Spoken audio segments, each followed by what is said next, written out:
இயேசு கிறிஸ்துவில் எனக்கு பிரியமான சகோதர சகோதரிகளே, இன்றைய திரு அவை நம்ம கொடுத்திருக்கின்ற பகுதி மார்க் நற்செய்தி 7ஆம் அதிகாரம் 24 முதல் 30 முடிய.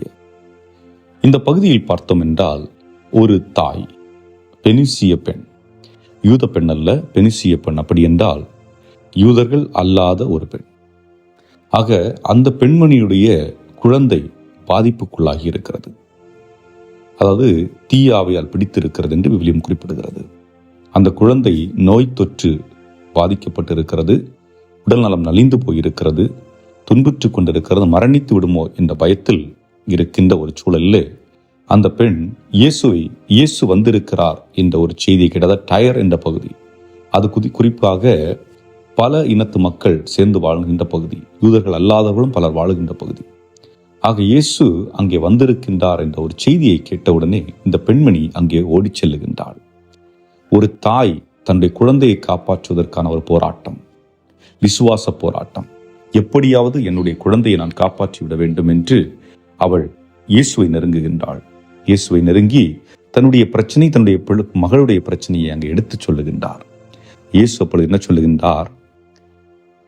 அங்கே ஒரு விவாத பொருள் போன்ற ஒரு வார்த்தையை பயன்படுத்துகின்றார். அதாவது, பிள்ளைகளுக்கு கொடுக்கக்கூடிய உணவை நாய்களுக்கு போட முடியுமா என்ற ஒரு கேள்வி. ஆக இங்கு பிள்ளைகள் என்று சொல்வது யூத இனத்து மக்கள். அதாவது யூதர்களுக்காக நான் வந்தேன், யூத மக்களுடைய மனமாற்றத்தை நான் முதலில் குறிப்பிடுகிறேன் என்பது போன்ற அந்த ஒரு நிலை.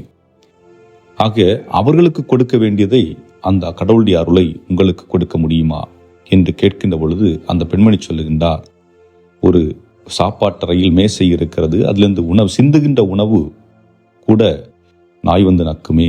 அதாவது அந்த சிந்துகின்ற அந்த உணவு கூட இன்னொருவருக்கு உணவாக மாறுகிறதே, அது போதும். அதுபோன்று உம்மிடமிருந்து வரக்கூடிய சிறிய அருள் போதும், அந்த சிறிய அருளால் என்னுடைய மகள் குணமடைவாள் என்று சொல்லுகின்ற பொழுது ஆண்டவர் அந்த நம்பிக்கையை பெரிதாக பார்க்கின்றார்.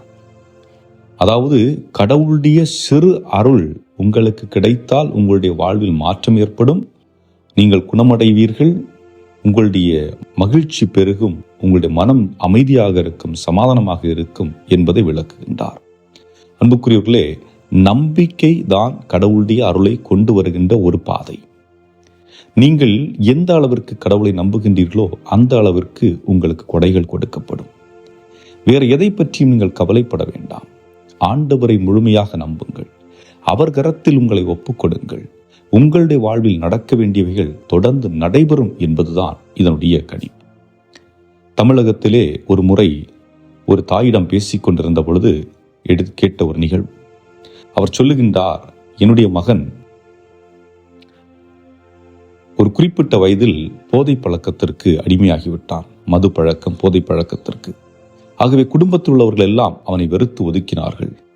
ஆனால் தாய் மனம், என்னால் அதை வெறுக்க முடியவில்லை. அவன் குடித்து விட்டு வருவான், நான் என்ன செய்வேன்? ஒவ்வொரு நாளும் காலையிலே 6 மணிக்கு எழுந்து ஜெபிப்பது பழக்கம். ஆண்டவரிடத்தில் ஒப்புக் கொடுப்பேன். ஆண்டவரே, அவனுடைய இருக்கின்ற எல்லாம் மாற வேண்டும் என்று நான் எண்ணவில்லை. ஆனால் அவனிடம் இருக்கின்ற அந்த குடிப்பழக்கம், போதை பழக்கம் மாறினால் போதும், அந்த ஒரு சிறு அருளை நீர் காட்டும் என்று தொடர்ந்து நான் வேண்டிக் கொண்டிருந்தேன். காலங்கள் சென்றன, வருடங்கள் உருண்டோடின. ஒரு நாள் அவன் போதையில் வந்து என்னோடு சண்டையிட்டான். நான் நிதானமாக இருந்தேன், ஜெபித்துக் கொண்டிருந்தேன். ஆனால் என்ன நிகழ்ந்தது என்று தெரியாது. அந்த நாள், அந்த இரவு என்னுடைய மகன் போதை பழக்கத்தை தூக்கி போட்டான். இன்று அவன் வாழ்வில் மகிழ்வுற்று அவனுடைய வாழ்க்கையான உயர்ந்த தரத்தில் செயல்பட்டு கொண்டிருக்கின்றது. ஆகவே அன்புக்குரியவர்களே, இங்கே நாம் பார்த்தோம் என்றால், அந்த பெண்மணி கடவுள் மீது நம்பிக்கை வைத்து தன்னுடைய பாரத்தை கடவுளிடம் இறக்குகின்றார். அவர் காத்திருக்கின்றார் பொறுமையாக.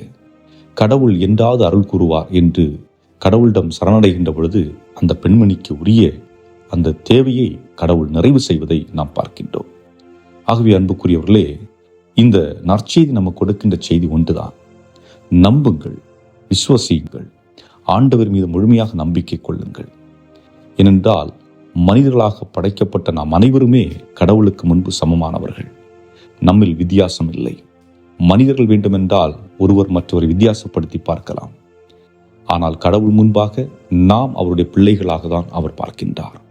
ஆகவே அன்புக்குரியவர்களே, நம்முடைய குடும்பங்களை நாம் ஆண்டவர் கரத்திலே ஒப்புக் கொடுப்போம். என்றும் வாழும் எல்லாம் வல்ல இறைவா, நாங்கள் உம்மீது ஆழ்ந்த விசுவாசம் கொண்டு வாழக்கூடிய அருளையும் ஆற்றலையும் எங்களுக்கு தந்தருளும். உலகத்தின் மீது பற்று கொண்டவர்களாக அல்லாமல், எங்கள் மீது தனிப்பட்ட நம்பிக்கைகளை மட்டுமே கொண்டில்லாமல் உம்மீது ஆழ்ந்த நம்பிக்கை கொண்டு வாழக்கூடிய அருளையும் ஆற்றலையும் எங்களுக்கு தந்தருள எங்கள் ஆண்டவராய் கிறிஸ்து வழியாகவே மன்றாடுகின்றோம். ஆமென்.